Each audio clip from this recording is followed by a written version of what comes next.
आप सुबह से बैठे हैं, भूखे प्यासे, पसीने भी आ गए। आपकी मेहनत, धैर्य और साहस के लिए हम लोग धन्यवाद देना चाहते हैं। सबसे पहले आपके लिए तालियां।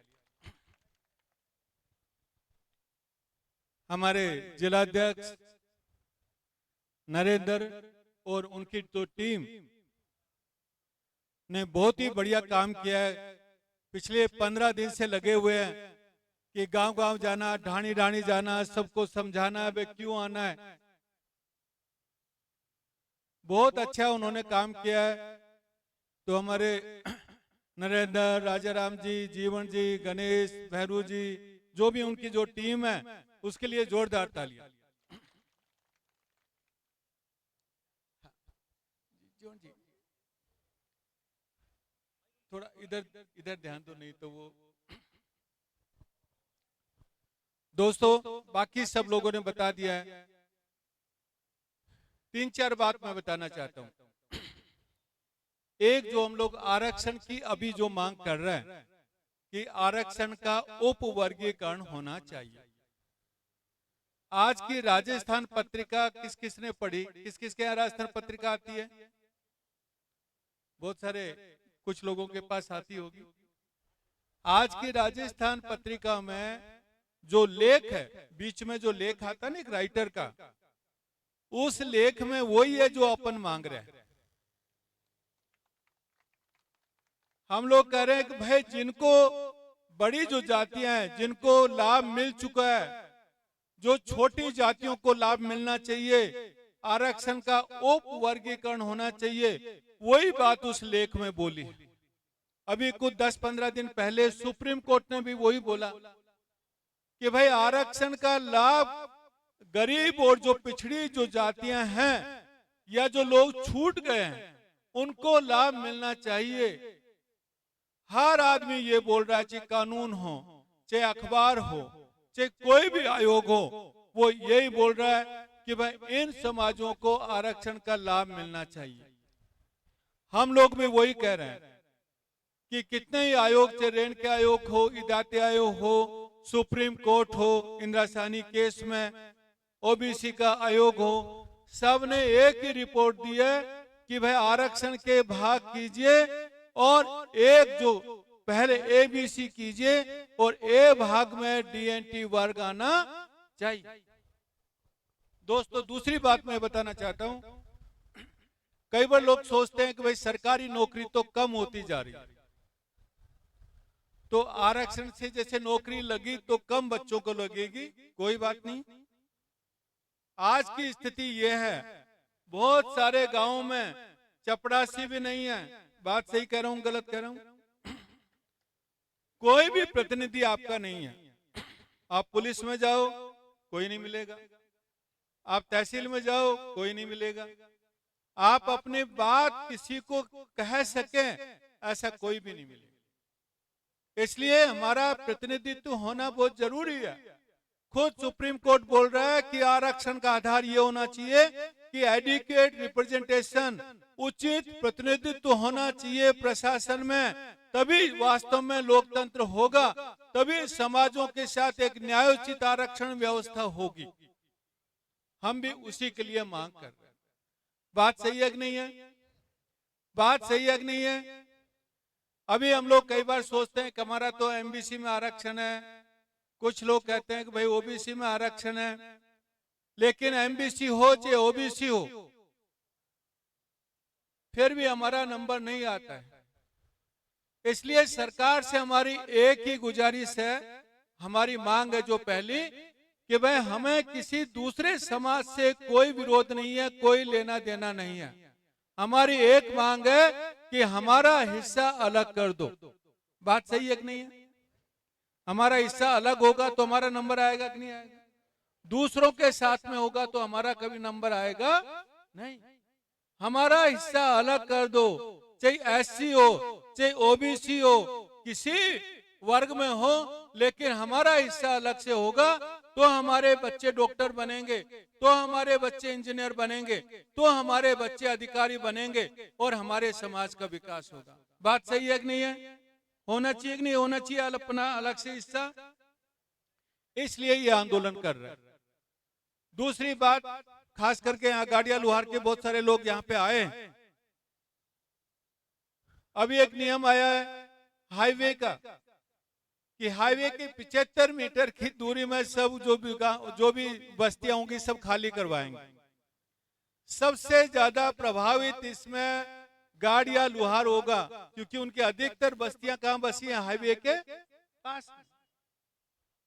पशुपालक समाज होगा, क्योंकि उनके जो गांव के गांव या तो हाईवे के पास में या वन भूमि जो भी उनके पास में है, लेकिन उनको एक पैसा मुआवजा मिलने वाला नहीं।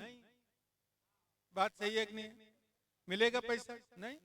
कल सरकार बोलेगी भाई आपके पास तो पट्टे नहीं है, आपका इस पे मालिकाना हक नहीं है। इसलिए सरकार से बार बार बोल रहे हैं कि जहां हम रहते हैं वहां के पट्टा देना चाहिए, और यदि आप पट्टा नहीं दे मुआवजा देना चाहिए ताकि दूसरा घर बना सके। दोस्त इधर हो जाए थोड़ा सा, नहीं तो मैं कनेक्ट नहीं कर पाऊंगा, या तो इधर हो जाए। इसलिए पिछली मीटिंग में भी सरकार से हमने बोला, सरकार ने बोला कि ये नियम वो नियम। हमने सरकार से यही बोला कि उजाड़ने के नियम तो आपने बना रखे हैं, लेकिन बसाने के कोई नियम नहीं। बसाने के नियम चाहिए। अभी कलेक्टर, हम लोग भीलवाड़ा से मिल रहे थे, वो लिस्ट लेके बैठा हुआ था, इतने पट्टे मिल गए, इतने पट्टे मिल गए, इतने पट्टे मिल गए। लेकिन सरकार की घुमंतु की पट्टे की योजना केवल आबादी भूमि में है, लेकिन हमारे सबके घर 80% गैर आबादी भूमि में बसे हुए। गैर आबादी भूमि में पट्टे की कोई सरकार की योजना नहीं है। तो गैर आबादी में जब तक नहीं होगी तब तक हमें पट्टा मिलने वाला नहीं। एक बात और मैं बताना चाहता हूं आपको कि आज हमारी जो बात है वो मजबूती से क्यों नहीं सुनी जाती? इसलिए नहीं सुनी जाती है कि जो चाहे पंचायत हो, चाहे विधानसभा हो, चाहे लोकसभा हो, वहां पे हमारा प्रतिनिधि ना के बराबर है। 2-2, 4-4 हो गए वो अलग बात है, लेकिन ना के बराबर है। इसलिए आयोग ने भी रिपोर्ट दी और हम भी ये कह रहे हैं कि यदि 100 सरपंच बनते हैं, 100 सरपंच बनते हैं तो 10 सरपंच डीएनटी के बनना चाहिए। बनना चाहिए कि नहीं बनना चाहिए? जो ताली नहीं बजा रहा सरपंच नहीं बनोगे।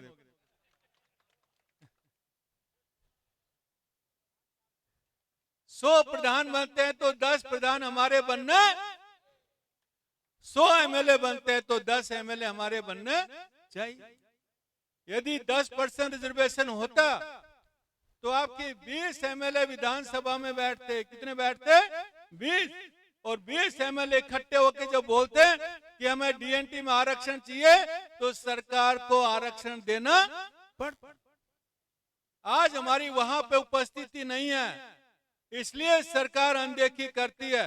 लेकिन 2 साल से जो हम आंदोलन चला रहे हैं, अभी हमने बीड़ा उठा लिया है कि आप कितनी भी अनदेखी करो और कितनी भी देर लगाओ, लेकिन डीएनटी समाज को जोड़ेंगे और आंदोलन जगह जगह करेंगे, लेकिन अपना हक और अधिकार छोड़ेंगे नहीं।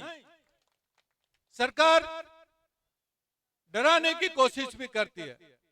अभी रतन जी ने बोला 2 आदमी अभी भी पाली जेल में हैं, एक रायका है और एक कालबेलिया। 2 हमारे युवा 3-4 दिन पहले उन्होंने गिरफ्तार किया ताकि ये आंदोलन ना हो, लोग डर जाएं, लेकिन लोग डरे नहीं। आप इतनी संख्या में आए, भीलवाड़ा में आपने देखा महिला आई, कितने सारा बड़ा आंदोलन हुआ। तो दिन पर दिन हमारा कारवां बढ़ता जा रहा है। सरकार को हम बता रहे हैं कि आप 2 जेल में करो, 20 जेल में करो, 100 जेल में करो, लेकिन अब की बार डरेंगे नहीं।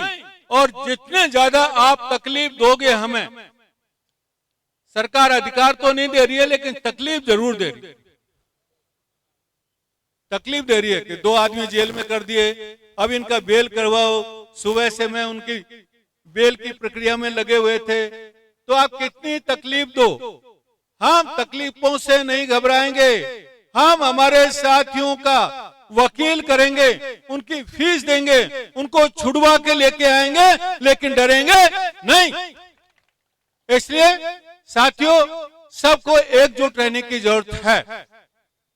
और एकजुट यदि हम लोग 5-6 महीने लगातार एकजुट रहे तो हमें सफलता जरूर मिलेगी, जरूर मिलेगी। लास्ट मेरी विनती है कि 1 तारीख को अभी जो हम लोग कर रहे हैं वो सेमीफाइनल, अभी हमारे नरेंद्र उनकी टीम जगह जगह जाके आई, तो ये सेमीफाइनल मैच है। फाइनल मैच कहां पे होगा? आईपीएल का फाइनल मैच जयपुर में होगा 1 जुलाई को। 1 जुलाई को यदि सरकार को हमने बता दिया कि लाख लोगों से ज्यादा हम वहां पे इकट्ठे हो गए, तो मैं बोलता हूं सरकार को आरक्षण देना पड़ेगा। सरकार को आरक्षण देना पड़ेगा, लेकिन हमें संख्या बतानी पड़ेगी। इसलिए हर घर में ये मैसेज जाना चाहिए कि 1 तारीख को हमें तैयारी करनी है। हर युवा को तैयार रहना है कि 1 तारीख में कहीं नहीं जाऊंगा, मेरी टिकट जयपुर के लिए बुक होगी। हर युवा, हर बुजुर्ग, हमारी महिला बहनें यदि 1 तारीख को वहां पे इकट्ठी तो हमें आरक्षण पक्का मिलेगा। हमें संख्या बल दिखाना है और सरकार पे ज्यादा से ज्यादा दबाव डालना है, तब हमें आरक्षण देने से कोई रोक नहीं सकता। साथियों, ये जो भी हम कर रहे हैं वो सब कानून के अंतर्गत कर रहे हैं। बहुत सारे ऐसे नेता हैं जो कानून की कोई परवाह नहीं करते हैं, लेकिन हम कानून का सम्मान करते हैं। अभी आज जो मीटिंग हो रही है, पुलिस से परमिशन लेके हम मीटिंग कर रहे हैं।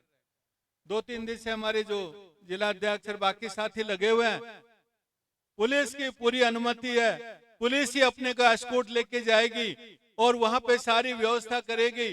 तो हम नियम कानून से सारी व्यवस्था कर रहे हैं, कोई भी गैर कानूनी नहीं कर रहे हैं, ना ही हमारी मांगे गैर कानूनी है। इसलिए हम सच्चाई के साथ हैं, कानून के साथ हैं, और ये लड़ाई हमारे अधिकारों की लड़ाई है।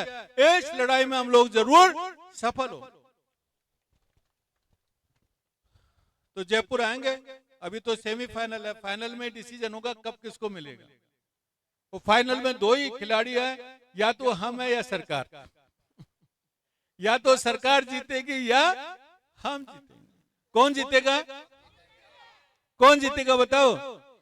हाँ, सरकार देखती है, इनको आने दो, इनको हराएंगे, लेकिन सरकार से हारने वाले नहीं है। सब लोग जयपुर आएंगे, दोनों हाथ खड़े करके। हाँ भाई, हमारे जो मीडिया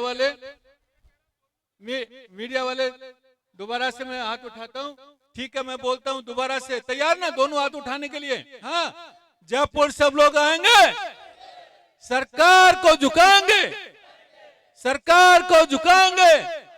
जयपुर 1 जुलाई को। बहुत बहुत धन्यवाद, थैंक यू।